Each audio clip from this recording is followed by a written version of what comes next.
ناس كتير فاكرة إن تمرين الضغط سهل، بس الحقيقة إن أغلب الناس بتعمله غلط، وده السبب إن جسمهم مش بيتغير.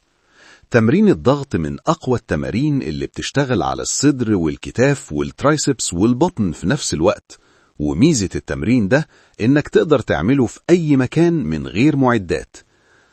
أول غلطة خطيرة إن ظهرك يكون مرفوع أو ساقط. جسمك لازم يبقى في خط مستقيم من راسك لحد رجليك، وكأنك لوح خشب واحد.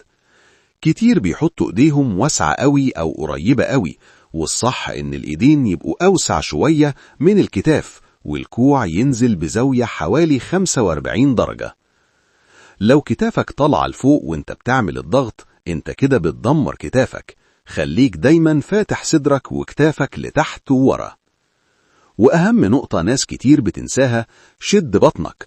شد عضلات البطن بيحمي ظهرك وبيخلي جسمك ثابت وقوي.